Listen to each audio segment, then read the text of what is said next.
Hey, what's up, everybody? I shouldn't start videos that way. Uh, I should start videos more like, hello, select few viewers who find my video on the suggested page, because I only get a couple views. But, so my last video, I promised to shout out anybody who commented or liked the video, and the only person who did that was my friend Gabe. So shout out to Gabe. You can see his comment on my previous video, so you can follow him. He is a musician and he's a music producer, and he sends me clips of his videos every once in a while, his music, and it's pretty good music. I mean, I honestly thought it was like some underground artist until I really listened closely, and I heard that it was him.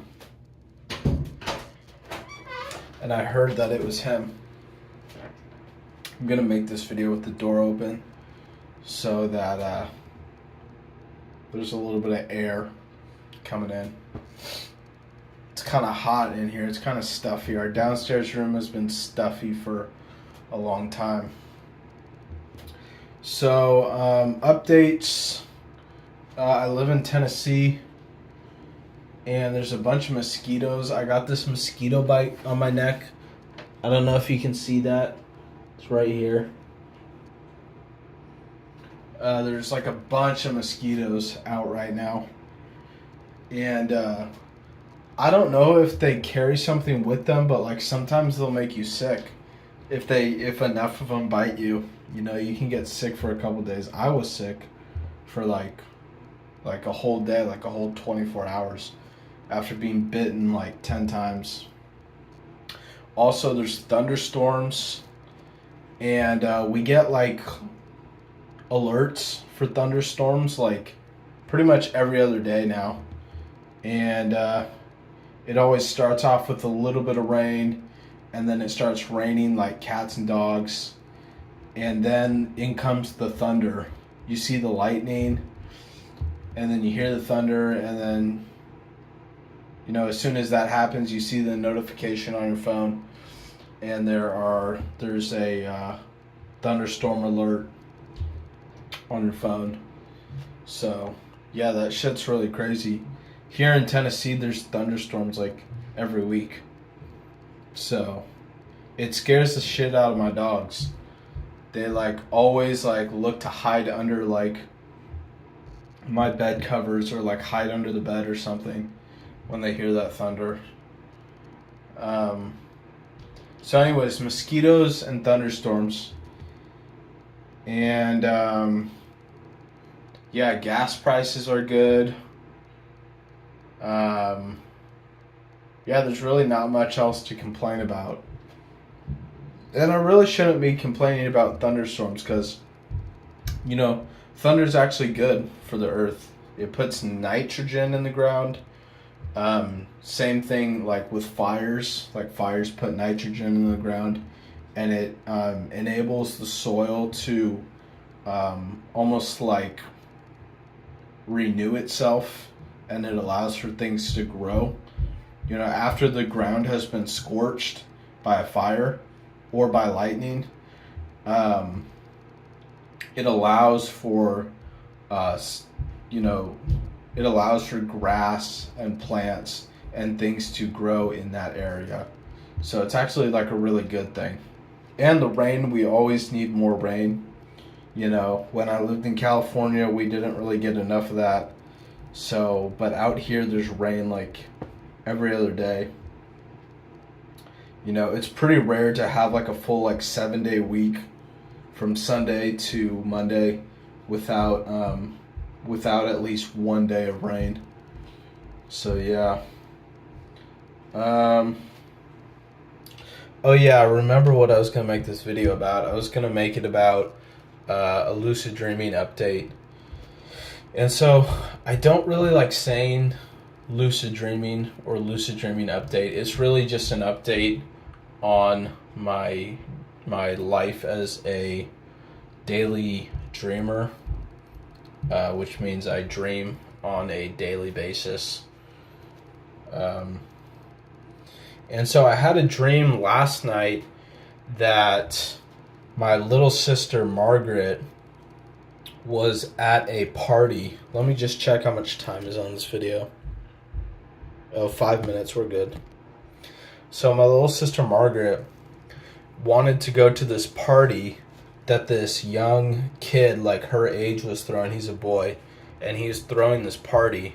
She's 13, so this kid was around like 13 or 14, and he was throwing this party. And so I took her to it, and it was in his backyard. And I went in the backyard, and the party hadn't started yet. Like, just a couple people had showed up. And so it was just me, Margaret, a couple kids, and this guy who I didn't really get his name in the dream. All I know is that he was like a really popular kid. And my little sister Margaret kind of liked him, kind of for his looks. And so I had this impression of him in the dream that he was just like, he was kind of full of himself, and he just used his looks to like win over friends and win over like his teachers, and like he was charming and things like that. So I thought he was kind of like a Prince Charming kind of guy, but he turned out to be really cool, and me and him had a lot in common. And he was really into video games, and I was really into video games as a kid.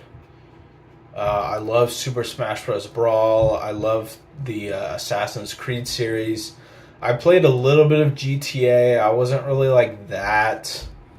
I didn't really like GTA all that much, just because I think the open world games are less fun than like linear storytelling video games.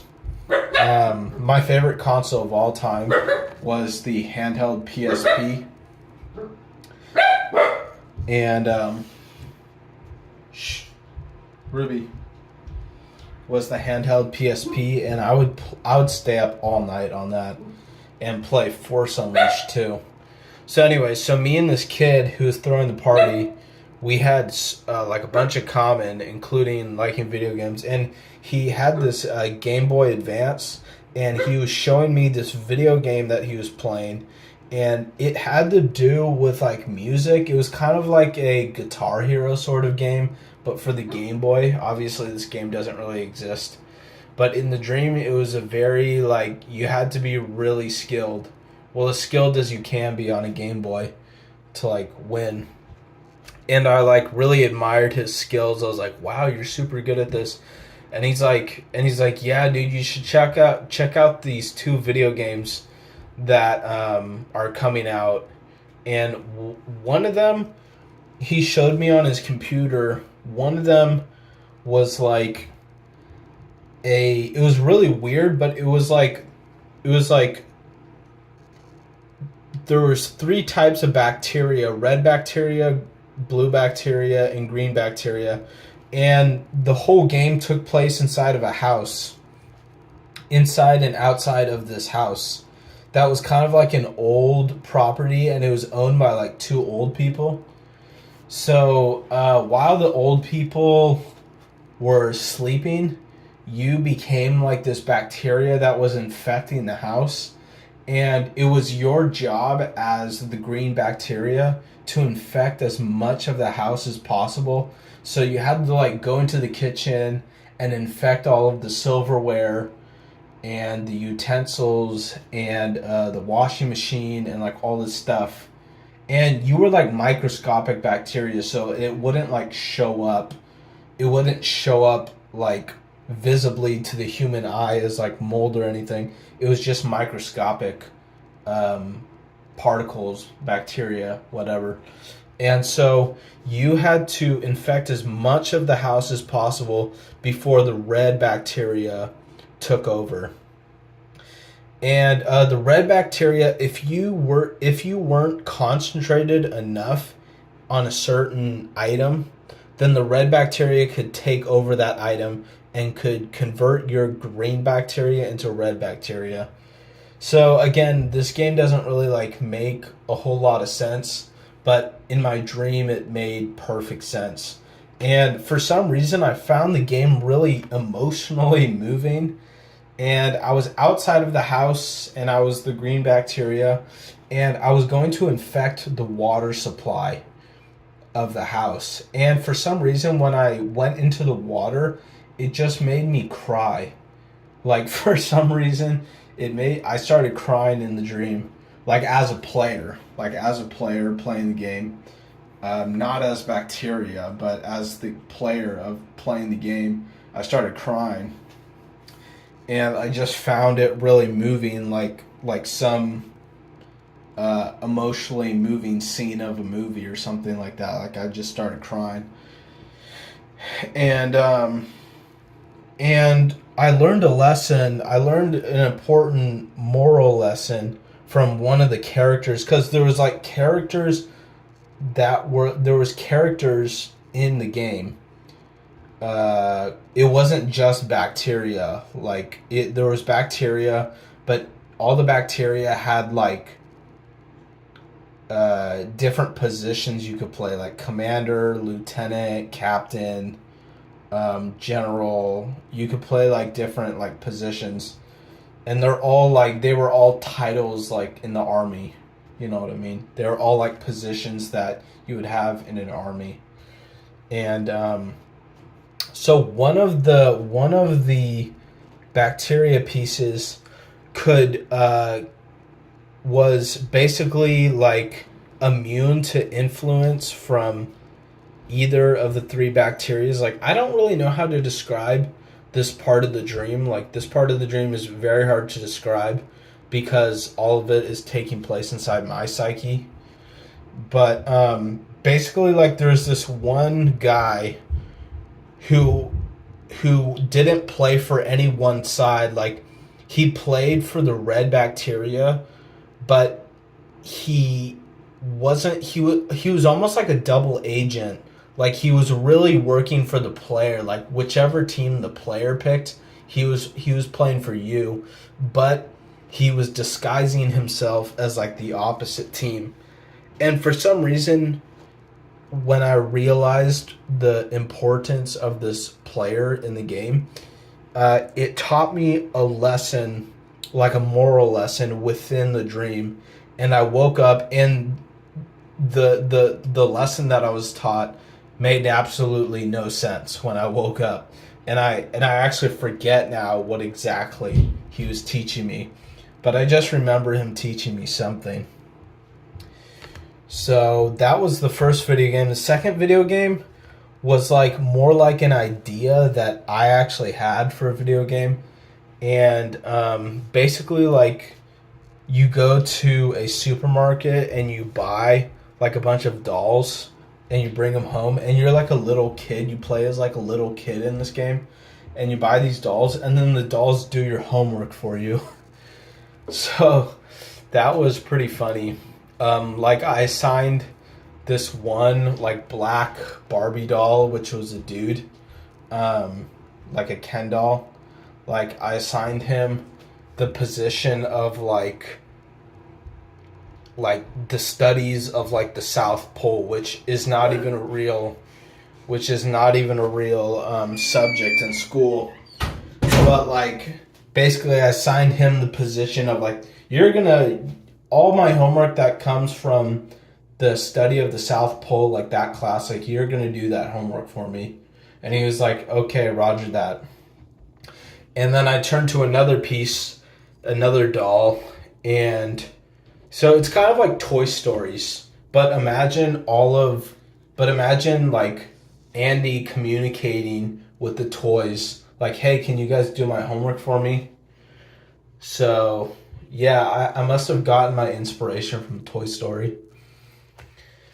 So I assigned the different dolls different like homework. Like there was this one doll who was like a what do you call it? He was like a fanatic, or he was obsessed with wine. He was obsessed with like the drink, like the wine. And so I assigned him agricultural studies. I was like, okay, you're going to do agricultural studies for me. And he was like, Roger that. So as I'm assigning these dolls, these Barbie dolls and Ken dolls, homework assignments, my dream starts to fade, and I just think to myself before I wake up, oh my gosh, I have to remember all this information, because when I wake up, I'm actually going to create a game with this information. And I was so convinced that this was a good idea. You know, just like in a lot of dreams, you're convinced that your surroundings are very real, and you're convinced that all the ideas you come up with in a dream are very plausible ideas. But when you wake up, of course, you lose all that mojo and all that confidence that you had. So anyways, but it was still a very good dream. I would say that this is the best dream that I've had in about 4 weeks. The last dream I had that was really, really awesome. And I woke up from this dream going, holy shit, like, I felt like I was like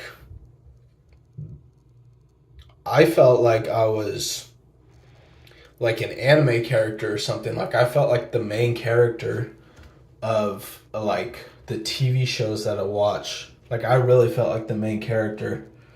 And I don't mean that in a joking way. Like, I actually felt like super good about myself. And so in that dream, happened about 4 weeks ago. It was basically like I was driving on this road into like a forested area, like into these back roads, and I noticed a UFO parked alongside the road, like slightly in the woods, but like still visible from the road. And I was driving it like in the late afternoon, so like the sun was setting. And so the sun was setting, and the last bit of sunlight was on this UFO. And that's how I noticed it. And it was like this big silver flying saucer kind of UFO. And I didn't notice any people in it or around it, any aliens. But I was in the car with my brother JD. And after noticing it, I got a little freaked out, because in the dream I was convinced that aliens were like visiting us, like they were real, like it was a real phenomenon. And I was like, oh shit, this is bad, like we better keep going. And then all of a sudden I hear this big like humming noise, like, and you hear this like this metal like scratching the trees. Like there's this sound of like metal against like tree trunks and stuff like that, and it was zooming through the trees at us, like kind of like on the top of the trees, like skimming the branches, and it was zooming towards us. It was behind us, of course, because we went past it. But I was like, oh, JD, don't look back now, but I think there's a flying saucer coming at us. And he was like, oh, shit. Or he didn't really say anything. He didn't really react. He was just kind of silent. You know, he was just a silent dream character at that point. But it lands in front of us, and I drive off the road. And let's see how long this video is. Oh, shit, it's 19 minutes.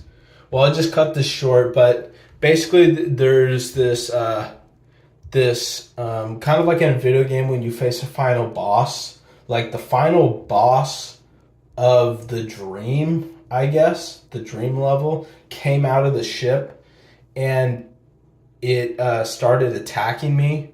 And I could go into more detail about what it looked like and what its attack patterns were and all that, but I'll just say that for about what felt like hours to me, which I don't really know how long I was dreaming, but what felt like hours was I was just battling these really big, like video game like bosses, kind of like Elden Ring. Like I was battling these bosses for hours, and they were all unique and they were all in different locations that were just like totally imaginary dream locations that I was coming up with. And I was fighting them with like giant ray guns. And it was so cool because like everything in the dream, like my perception of like depth and the size of these bosses felt like I was standing at the Grand Canyon, and like the whole Grand Canyon, or not the whole Grand Canyon, but like maybe like from the top of the Grand Canyon all the way down into the bottom of it, like that's how tall the bosses were. And I was fighting them like single-handedly. So, yeah. So anyways, 4 weeks ago, that was the dream I had. It was very cool. And I woke up from it feeling like very, just like, I don't know how to describe it. Sometimes you can't really describe how dreams make you feel. They're just very unique. But anyways, that's my dream update. And I'll have more updates later on. See ya.